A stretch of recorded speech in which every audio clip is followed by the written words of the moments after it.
Ndërkohë ne do të kemi debata, do të kemi përmes shumë lidhjeve të drejt për drejta me analistë të shumt për të diskutuar atë nëse këto janë takime që vërtet kanë dhe synojnë të bëhet zgjidhja e gjithë kësaj çështje, pra çështjes së presidentit, apo thjesht janë për të konsumuar kohë. Do të shohim se cilat janë këndvështrimet e analistëve të ndryshme.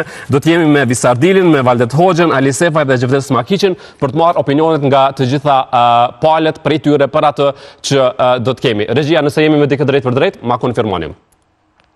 Okej, do t'jenë pas pak drejt për drejt. Ndërkohë, jemi drejt për drejt si zakonisht në YouTube dhe në të gjitha rrjetet sociale aty ku na gjeni si zakonisht, përveç që jemi drejt për drejt në të shtatë, jemi në Facebook të shtatë videos me të gjitha videot që ndahen në kohë reale, po ashtu në Instagram e në TikTok.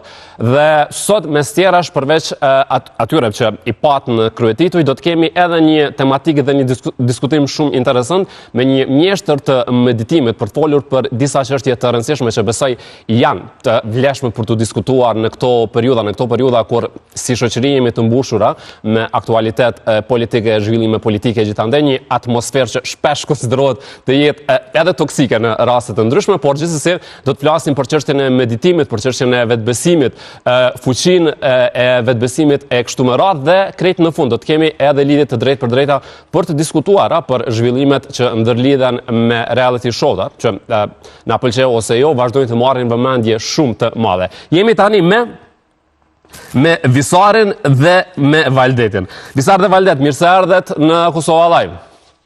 Përshëndetje.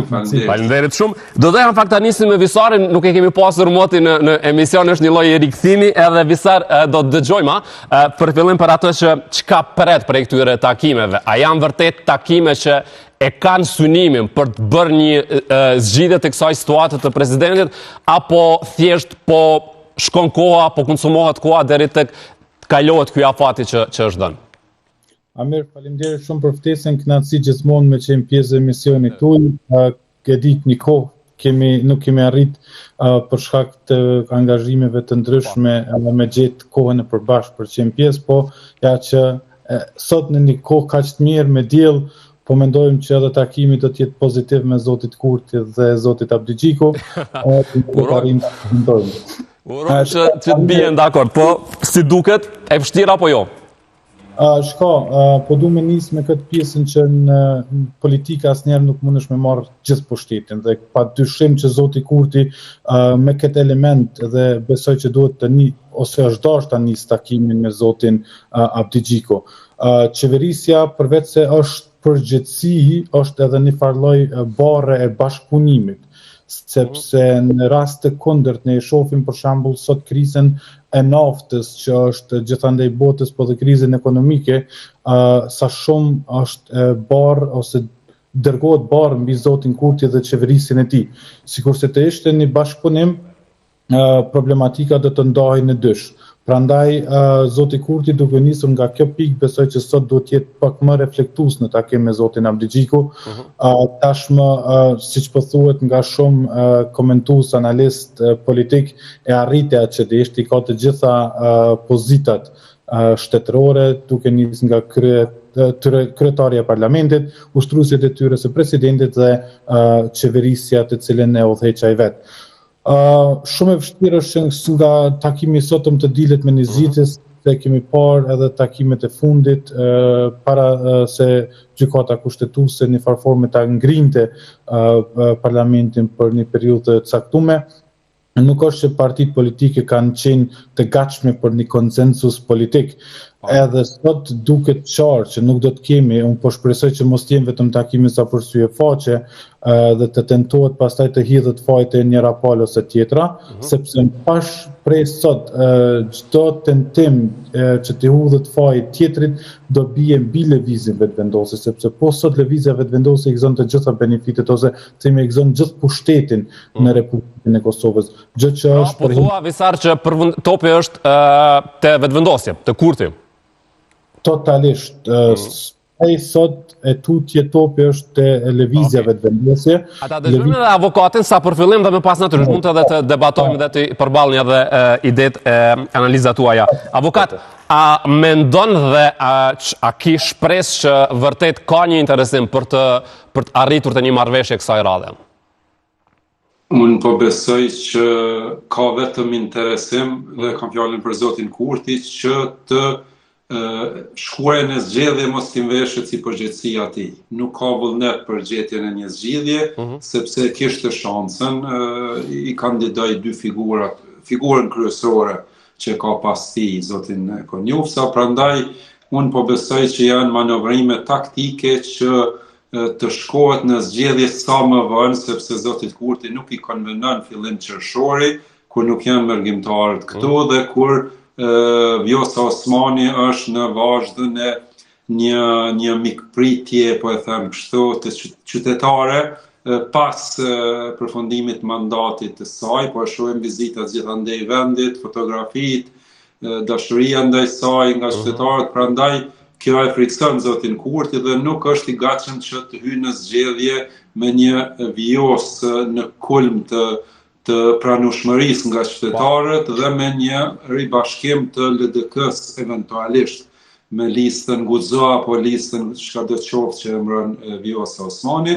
Prandaj janë taktizime për t'i veshur përgjegjësinë tjetrit.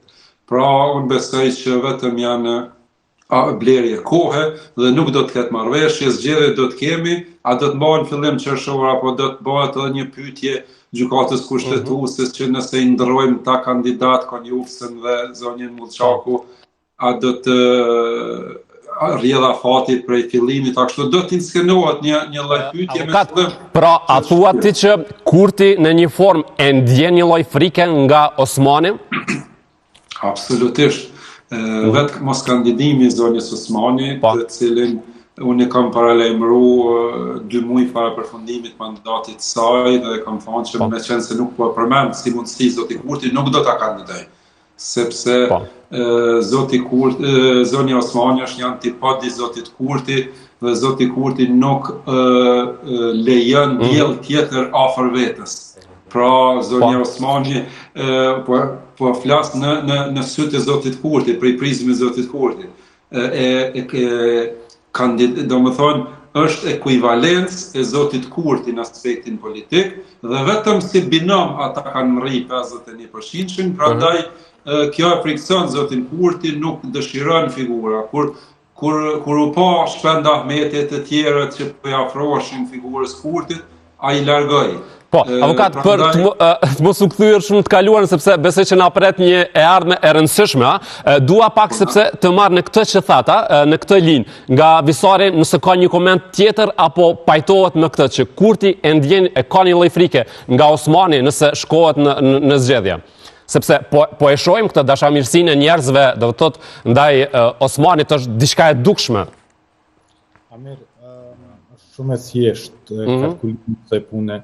Për të gjithë akterët politik në skenën politike kosovare, zoti Kurti është edhe Cristiano Ronaldo, edhe Lionel Messi bashkë. Nuk e shoh zotin Kurti që ka frikë për zonjës Osmani. Sikur kishte frikë zonjën Osmani, zoti Kurti, atëherë do ta bënte presidente.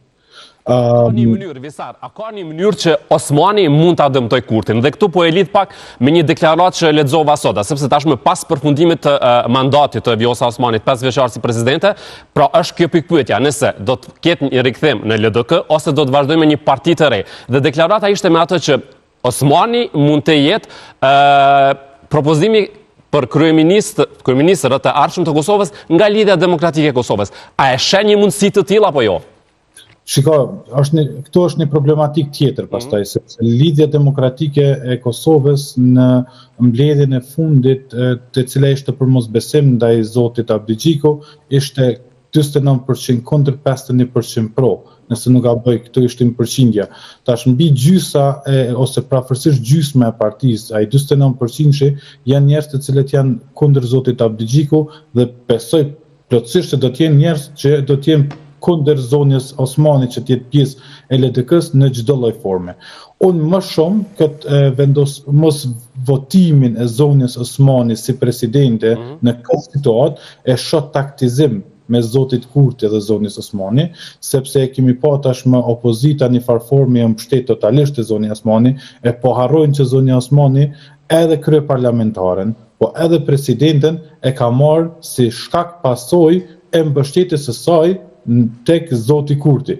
Prandaj, nuk mund ta fuqizojmë një person i cili pozitat kyçe në karrierën e saj politike i ka marrë përmes një individi tjetër. Dhe në këtë situatë, unë zonjën Osmani nuk e shoh fare si person i cili mundet një farforme që ta rrezikoj fitore në zotit Kurti ose dhe vetë Albin Kurtin. Patjetër që zonja Osmani trashëgon një mbështetje popullore, por se sa është kjo mbështetje popullore reale tashmë do ta shohim në zgjedhje, por unë fuqishëm besoj atë që kam thënë edhe në për studiet e tjera televizive, që gjitha kjo është një lojë politike e treshës Albin Kurti, Vjosa Osmani, Abdi Xhiku. Sepse me thjesht, një LDK kaq e pafuqishme nuk i duhet zotit Kurti. Sikur se zoti Kurti ta kishte LDK në vend të PDK-s me numrat në parlament, ne sot do ta kishim zgjedhjen e presidentit. Po zoti Kurti nuk është i gatshëm që të bashkëpunojë me PDK-n, sepse historikisht PDK-ja me të gjitha partitë, qoftë në aspektin lokal, po edhe qendror, kur ka bashkëpunu, është që i ka djeg ato parti, për shkak që ka djeg edhe LDK-n? Jo, e ka djeg LDK në të kalumin, patjetër sepse njerëzit e PDK-s janë shumë më punëtorë se sa partitë e tjera. Edhe për këtë do të më dhon dorën. Dhe çto qëndron problemi? Duke marrë parasysh Albin Kurti që nuk e ka një ekip edhe nuk ka njerëz të cilët ndoshta mund të garonin me njerëzit e PDK-s, themi nëpër ministri ose ndarjen e ministrive, atëherë ai nuk është i gatshëm për një bashkëpunim me PDK-n. Dhe në këtë situatë, për zotin Kurti, duke marrë parasysh ndasitë e mëdha që i ka me Aleancën për Armiqin e Kosovës, nuk mund të numrojnë ato 6 votat e tyre, është mundësia e vetme që të shkojë përsëri në zgjedhje. Dhe në farforme zonja Osmani të anoj deri në afatin e zgjedhjeve pro LDK-s dhe në fund të bashkohet përsëri në listë me zotin Kurti. Këtë e tha dhe Viktor Buzhala, i cili u largu nga Guxha, duke thënë që nuk mund ta një farforme po mundon ata përmbledh, nuk mund ta duroj dorën e jashtme të zonjës Osmani duke udhëheq për brenda listën Guxha. Dhe kjo është një tregues shumë i qartë që zonja Osmani nuk do të shkojë në LDK, do të vazhdojnë të me Guxhan, do të jetë një listë përbashkët përsëri me zotin Kurti dhe qëllimi do të jetë ky, që të dëmtohet sa më shumë PDK-ja në vota dhe duke dëmtuar PDK-n fuqizohet edhe lëvizja vetëvendosje, po edhe LDK-ja dhe së bashku këto dy parti ta krijojnë qeverinë e re, presidentin, po edhe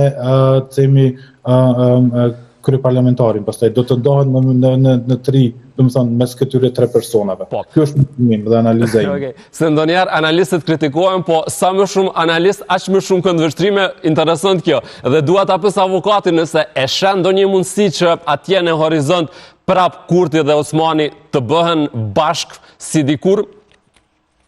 Shikon, politik kur mos thuaj kur.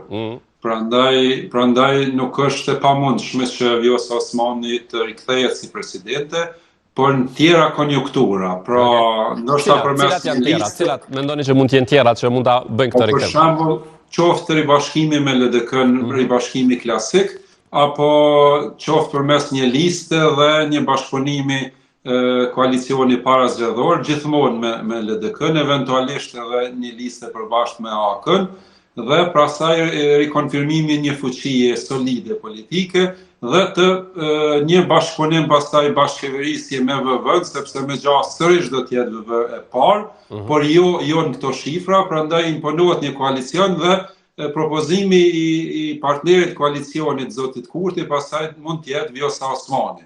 Edhe unë i shoh këto bisedime para aktuale, pra të para zgjedhjeve që besoj që do të mbahen fillim qershorit, janë më shumë të vendosjes së disa parimeve se propozimet duhet jenë të pranueshme, pra nuk mund të jetë refuzuese kandidatura e Vjosa Osmanit nëse vije nga LDK e kështu me radhë. Pra janë ne jemi në tregun politik dhe edhe në atë sferën ekonomike kemi mësuar në fakultet juridik, kemi pas një lanë veçantë që oferta duhet jetë në harmoni me kërkesën, apo? Prandaj kërkesa qytetare po shihet që e kërkon ende figurën e Vjosa Osmanit. Prandaj afinitetet personale ndaj figurës, sepse unë kur po flas kështu nuk po i shpreh ato simpatit personale për zonin Osmanit. Po, e kuptoj. Avokat dhe Visar. E qytetarëve. Po, e qartë, sepse në rrjetet sociale të paktën e kemi parë këtyre ditëve Vjosa Osmani, por edhe në ato takime që kishte më herët me qytetarët, kishin një dashamirësi shumë të madhe për të, dhe ndërkohë Osmani po ju thashë që s'po më lejoj me u bë presidente. Por dua ta ngritje edhe një çështje tjetër që dua ta diskutojmë bashkë. Tani më Albulena Haxhiu, kryetaria e kuvendit, është ushtruese e detyrës së presidentit, maksimumi mund ta bëjë 6 muaj këtë, apo jo? Ka një lloj entuziazmi të vetvendosje për këtë, derisa dikush prej analistëve quante që kjo është një lloj fatkeqësie që tashmë edhe Albulena Haxhiu është në krye, do të thotë është ushtruese e detyrës së presidentes. Dua një analizë nga ju se çfarë mund të ndodhë në këtë periudhë. Pra, nëse ka një entuziazëm, çfarë mund të bëjë vetvendosje Kurti e Haxhiu, çka mund të çojnë përpara? Pra, cili është interesi i tyre? Shiko, parimisht nuk është e shëndetshme për demokracinë që një parti politike t'i ketë gjitha pozitat kryesore. Sepse është e pamundur të qeveriset mirë dhe gjatë me gjitha figurat, sepse del prej kontrollit situata. Prandaj, unë po besoj që duke analizu pritshmërinë e lëvizjes vetvendosjes si qeveri për kompetencat e tyre gjatë qeverisjes 5 vjeçare, e vetmi afush ku ata kanë pasur ankesa dhe ku nuk kanë pasur pushtet, edhe pse është pushtet i ndarë, por megjithatë kanë pretenduar të kenë ndikim, është pushteti gjyqësor, prokurorial dhe gjyqësor.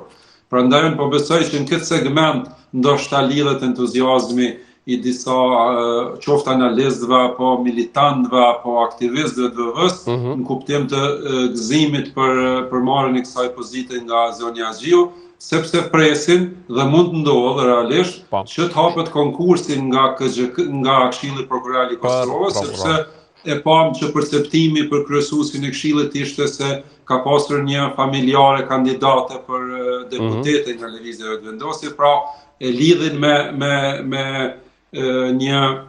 me partinë në pushtet, me lëvizjen e vetvendosjes, dhe në qoftë se janë të vërteta këto perceptime, mund të ketë një konkurs për kryeprokuror të shtetit dhe pastaj të miratohet ajo kandidaturë që e zgjedh komisioni. Prandaj në nga zonja Haxhiu. Pra do të ketë një këtu mund të ketë kompetencë, por ndryshe janë kompetenca tjera që përfaqësojnë kryesisht vendin jashtë, emërimin e gjyqtarëve, prokurorëve, që është procedurë standarde dhe brenda kornizave, nuk do të ketë shumë kompetenca. Kryesisht po besoj që do ta shfrytëzojnë këtë pozicion për emërimin e kryeprokurorit të shtetit. Në këtë segment e sheh këtë entuziazmin. Avokat, faleminderit që ulët dhe faleminderit për këto opinione. Faleminderit për mundësinë. Faleminderit shumë. Ne do të qëndrojmë edhe pak me Visarin në këtë linja. Visar, çka mund bëj vetvendosje? Pajtohesh me këtë që po thoshte edhe avokati, entuziazmin në këtë pikën e drejtësisë që është kritikuar shpesh, dhe kjo pikërisht nëse bëhet kjo analiza që dikush e ka thënë atje që është një lloj fatkeqësie, është që tani më pra vetvendosje e ka edhe këtë post me Albulena Haxhiun, si ushtruese e detyrës. Shko, definitivisht nuk është e shëndosh për demokracinë që një parti t'i gëzojë të gjitha pushtetet, sepse ndarja pushteteve bën përveç ndarjes së përgjegjësive edhe bën mundësinë që një pushtet të shkojë te shtëpia në momentin që nuk kemi koordinim edhe marrëveshje ose të zbatohet marrëveshja e nënshkruar paraprakisht para koalicionit. Edhe unë jam duke dëgjuar kohën e fundit po këtë pjesë edhe po më duket shumë e përkufizuar gabimisht që lëvizja vetvendosit dëshiron që përmes zonës Haxhiu ti marr ose ti vendos në lojë themi prokuror të cilët do të mbanin krah lëvizjes vetëvendosje, po mos të harrojmë që pushteti nuk është i përjetshëm, është i përkohshëm. Edhe mandati i prokurorëve është i përkohshëm, edhe ai nuk është i përjetshëm. Nesër pas nesër vjen partia tjetër në pushtet, vjen një frymë e re tjetër në pushtet dhe do të vinë prokurorë ndoshta të cilët do të jenë apolitik. Edhe për këtë arsye lëvizja vetëvendosje është votu për shkak që ka trompetu për gjitha këto vite, domethënë po flas për vitet sa ishte në opozit, kundër nepotizmit. Dhe nëse vetëvendosja arrin këtë Visar, çka bën? Çka mund të bëjë në këtë periudhë? Çfarë mund të bëj? Mendja e njerit ku nuk shkon dhe po besoj që lëvizja vetëvendosje ka dëshmuar tashmë që patjetër do të tentonte të vendoste partitë pushtetare ose opozitare tash në situata jo fort të lakmueshme, sepse kemi individ të këtyre partive të cilët kanë deklaruar publikisht që njerëzit janë pasunu, individ të partive të ndryshme janë pasunu në mënyra jo të lehtëshme. Ai gjahu do të ishin ata individ dhe patjetër do të tentonin që të dëmtonin sa më shumë imazhin e këtyre partive dhe kësaj të arrisnin votën e tyre popullore. Por është ana tjetër që nëse po patjetër do të ndodhte kjo, atëherë kjo do duhet të rriste vetdijen qytetare, sepse nuk mund të pranojmë ne sot një parti e cila vjen në pushtet duke trompetu luftën kundër korrupsionit, duke trompetu nepotizmin dhe bashkë këto dy pika të jenë përfaqësuese të kësaj partie në një mandat tashmë 6 vjeçar po bëhet lëvizja vetëvendosje në pushtet. Albin Kurti në këtë periudhë kohore është kryeministri me kohën më të gjatë në pushtet në Republikën e Kosovës. Dhe unë uroj që Republika e Kosovës të ketë kryeministrat të cilët ndoshta të jenë edhe me dekada, po të jenë kryeministrat që do të punojnë për popullatën, sepse ne sot për shembull kemi pa këtë dallimin e madh që ka bë në këtë kohë krize kjo qeveri, duke bën ndasi të mëdha me sektorit publik dhe atij privat. Për çka se ndoshta jemi ndër vendet që sektori privat paguhet më shumë se ai publik, po që patjetër që dora e shtetit duhet të jetë edhe të sektori privat dhe qytetarët duhet ta ndiejnë ndihmën dhe dorën e qeverisë. Po, sidomos në këtë periudhë, në këtë krizë, në këto rritje të çmimeve. Visar, duhet falenderoj shumë që u lidhe edhe që u riktheve në këtë lidhje direkte për këto analiza. Falenderit shumë. Falenderit shumë për mundësinë, kënaqësi gjithmonë. Falenderit gjithashtu. Për tematikat e njëjta, për zhvillimet e njëjta, jemi për momentin me Ali Sefajin dhe do të na bashkohet pas pak edhe Smakiqi. Sefaj, mirë se erdhe. Faleminderit për kohën. Atëherë, Vjosa Osmani përfundoi mandatin të shtunën, Albulena Haqi është ushtruese e detyrës së presidentes dhe rinisin takimet për çështjen e presidentit. Çfarë matematika po bën dhe çka do të prodhojnë në këndvështrimin tuaj? Po, parimisht të dy partitë politike po i bën numrat bashkë, kanë mundësi ta zgjedhin presidentin. Dhe? Mirë po, për te kësaj në rast se shohim ato që ka shpërfaqen ato në program, dhe vesh mas fjalorin dhe akuzat që i kanë ndaj njëra tjetrës, do të ishte jo normale që ato të bëjnë koalicion për postin e presidentit për një figurë të çfarë do llojshme qoftë ajo, e që t'ja vazhdojnë mandatin kësaj qeverie për faktin se mandati i saj pastaj lidhet edhe me pamundësinë e vazhdimit në rast se dështon zgjedhja e presidentit. Dhe po e them akuzat më të mëdha në raport me qeverinë Kurti dhe kryeministrin Kurti i ka LDK-ja. Dhe për mua është e habitshme se ti ke mundësi të akuzosh kryeministrin vazhdimsi për linje me Serbinë, me energji elektrike, me të gjitha të tjerat, dhe pastaj të ulesh në mëngjes dhe të bisedosh për çështjen e presidentit. E tani më nuk po flasim për çështjen e presidentit. Po flasim për vazhdimin e mandatit të kësaj qeverie për arsye se Po thu që LDK nuk duhet të ulet në tavolinë në këtë moment? Unë mendoj se sikur do të kishte kuptim ulja dhe dakordonca do duhet bëhej para datës 5 mars, e jo tani pasi që ka filluar pozicioni i presidentit të ushtrohet. Atëherë pse mendon që po e bën LDK-ja në këtë moment? Pse po i pranon këto takime? Jo, unë besoj që LDK-ja edhe partit tjera opozitare, përfshi edhe PDK-n, duan ta dërgojnë mesazhin që ne nuk duam zgjedhje, mirë po lëvizjave të vendosje nuk ofron mundësi alternativë tjetër për të shku zgjedhje. E që në krejt botën partit opozitare, po i ftove pas 1 muaj, pas 30 dite, pas i mbarojnë zgjedhjet, ato duhet jenë të gatshme për zgjedhje, apo duhet kërkojnë zgjedhje dhe veçmas me fjalorin dhe zhargonin që kanë karshi kryeministrit dhe ekipës ti, paftësisht do ta diskutojmë pas pak këtë fjalorin dhe tensionet që ishin këtyre ditëve në Kuvenda, se ka kohë që nuk kishim parë le ta themi një përballje. Na është bashkuar edhe Smakiqi për të marrë një opinion të parë dhe më pas debatojmë. Smakiqi, çka po ndodh me këto takime? A keni shpresë apo thjesht atë që shumë shpesh po thuhet, a thjesht është për të konsumuar kohë në këtë afat kohor? Fillimisht mirëdita dhe përshëndetje. Përshëndetje Smakiqi. Edhe nuk e di kush Salini e të tërkosh. Salini, po me Salini jemi për momentin, me të tjerët përfundua më herët. Jemi në 3. Po, unë mendoj që, si me thonë, vallja vjetër, qëllimet e njëjta dhe jo celebritetin e maksimum ashtu sa i përket partisë që ka fituar shumica pra lëvizjet e vendosje, e cila e din sigurt që kompromisin në kupton ndrym figurash, propozim nga vetë opozita, mandej konsensusin në kupton kulturë dhe pjekuri politike, do t'jetë edhe shtete sinqerte, jo kësi trikash, të cilat janë reprize e veprimeve të para 28 vjetorit.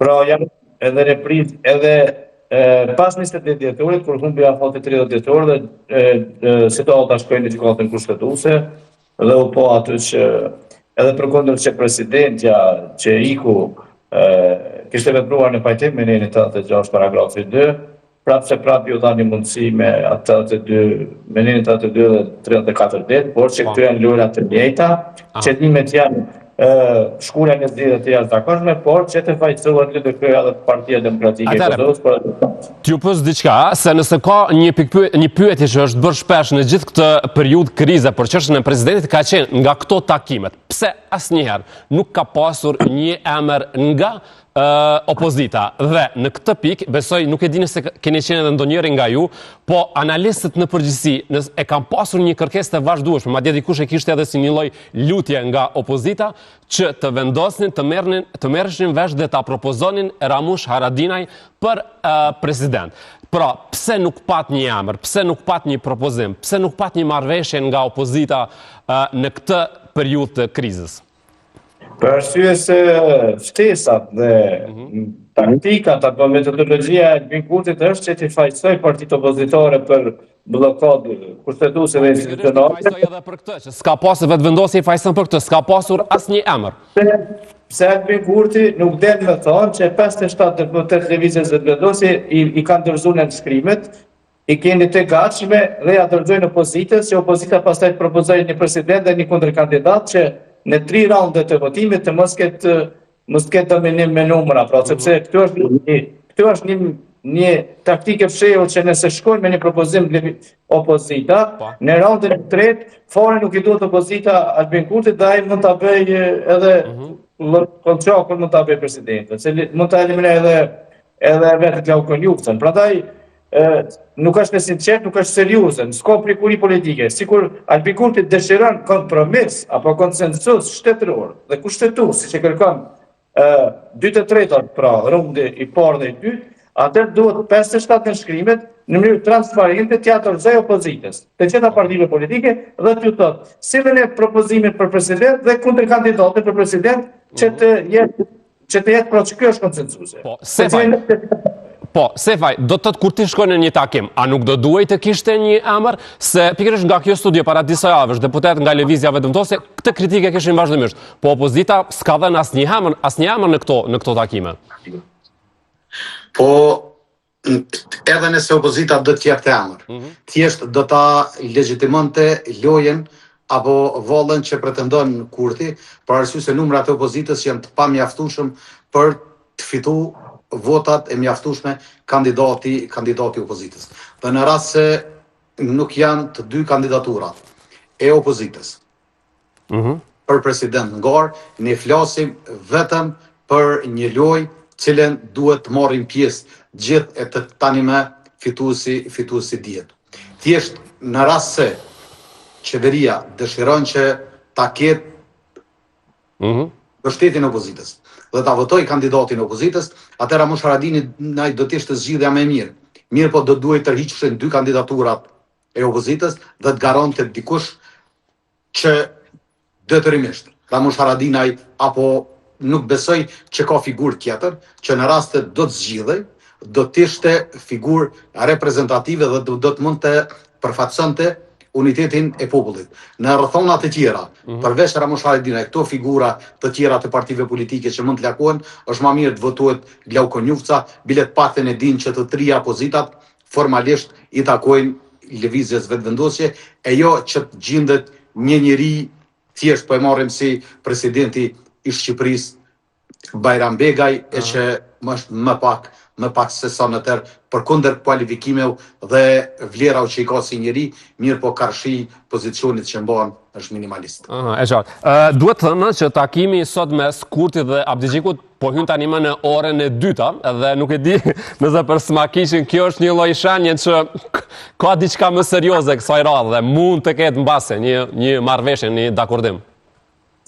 Po, në qoftë se do në të rikthej Vjosa Osmanin, dhe e koli të këja sinqert atë deklarimit se do t'ja japin votat, atëherë 57 nënshkrime plus Lidhja Demokratike e Kosovës, ndoshta edhe ndonjë deputet i cili do të vendos vetë për mos e ndëgjej partinë, mund të arrijë kvorumi prej 80 deputetësh, por të rikthehet Vjosa në mandatin e dytë, besoj që tjera propozime nga Lidhja Demokratike nuk besoj që mund të ketë, për arsye edhe të thyrjeve dhe të vetë instrumentalizimit që ja ka bërë lëvizja vetëvendosje e Lidhjes Demokratike të Kosovës, sidomos para këtyre zgjedhjeve, sepse lëvizja vetëvendosje dhe vetë Albin Kurti përmes atyre parashtrimeve me shkrim në publik se hajde të bëjmë koalicion, e kanë zvogëluar në këtë përqindje të Lidhja Demokratike e Kosovës. Ata mund të vonohen 3-4 orë, por gjithmonë thuhet se kur doni të mos merrni vesh, diskutoni shumë. Dhe kur doni të merrni vesh për arsye se parimet janë në pyetje. Pra lëvizja vetëvendosje duhet të lëshoj pen kuptimin e se nuk i ka 80 deputet dhe të thotë Lidhja Demokratike e Kosovës, s'kem çka diskutojmë, sjellën e kandidatin dhe kundër kandidatit. Dhe pyetja është, a do lëshoj pen vetëvendosje, a do lëshoj pen Kurti? Kjo është pyetja.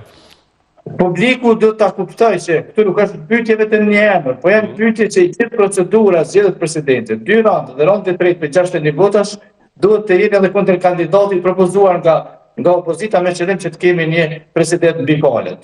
Por me qenë se Albin Kurti i ka arritur qëllimet, pra aktualisht në kohën kur po flasim i ka të gjitha opozitat, e ka edhe kryekumevëndarin, e ka edhe presidentin me detyrë, ashtu edhe vetë kryeministër, pra ai ka arrit ëndrrën e tij për ta kontrolluar që pushtetin e ekzekutivit në Kosovë.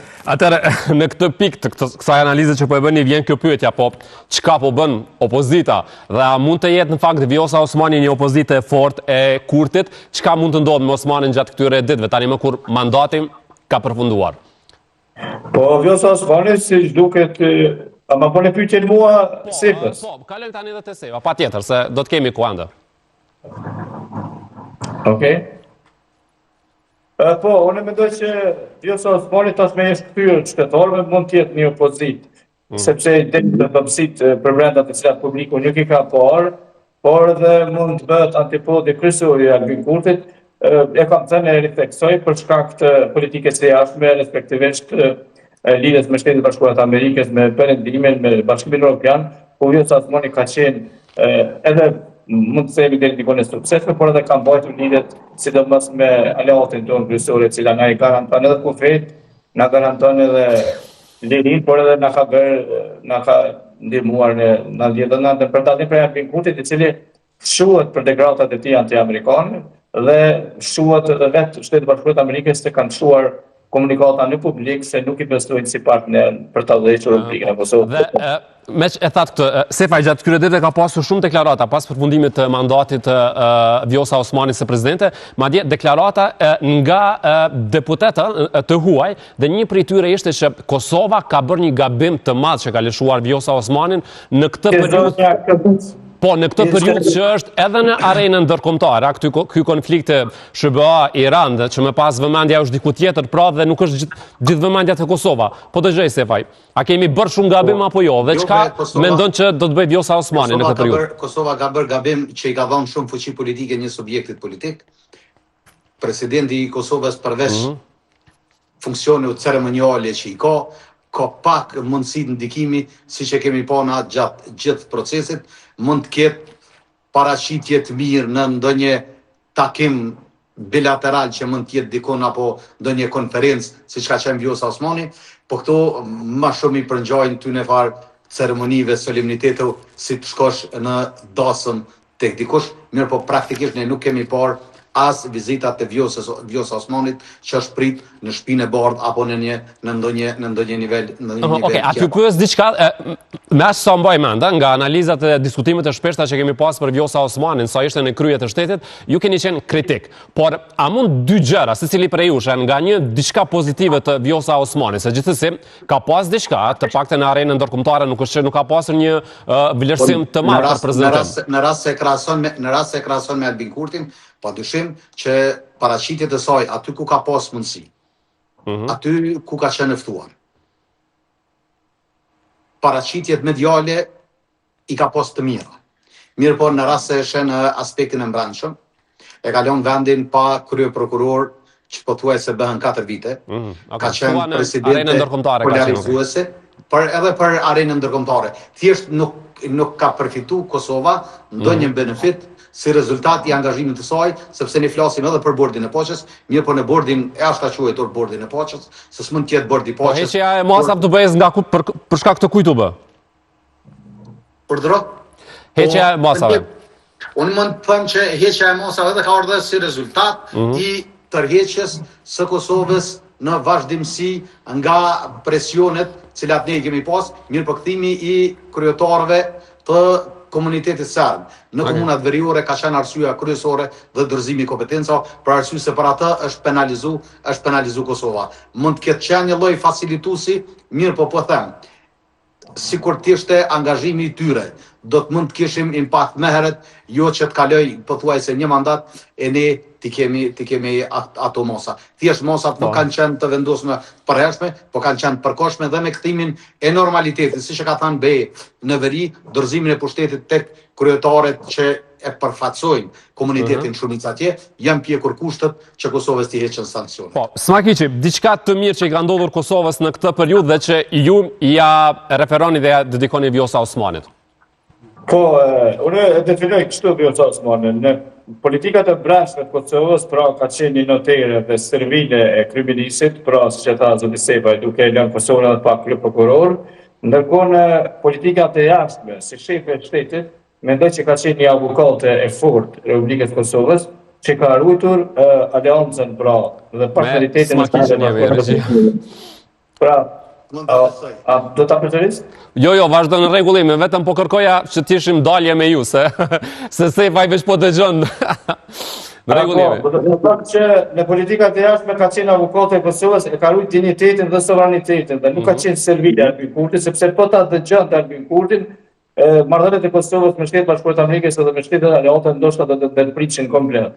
Por ju e dini që kemi pas një gjuhë shumë publike dhe drejt për drejt nga Shtetet Bashkuara të Amerikës, sepse nuk po bisedohet, nuk po koordinohet kryeministri i Kosovës me Shtetet Bashkuara të Amerikës, për sa i përket çështjes në veri, instrumentalizimit të policisë dhe heqja e sanksioneve, pra është bërë vetëm për shkak se lista tjetër ka fituar zgjedhjet në 4 komuna dhe në mënyrë paktësore janë dorëzuar kompetencat kryetarëve të komunave dhe sidomos heqja e sanksioneve u bë edhe për shkak të abrogimit për kundër kushtetues dhe kundër ligjor të disa dispozitave të ligjit për të huajtur që struktura paralele u mundsojnë edhe 12 muaj që të operojnë në Republikën e Kosovës. Prandaj këtu kanë qenë disa karrime të cilat mirë po Vjosa Osmani ka sjellur duket edhe një njohje e Republikës Kosovës në planin ndërkombëtar.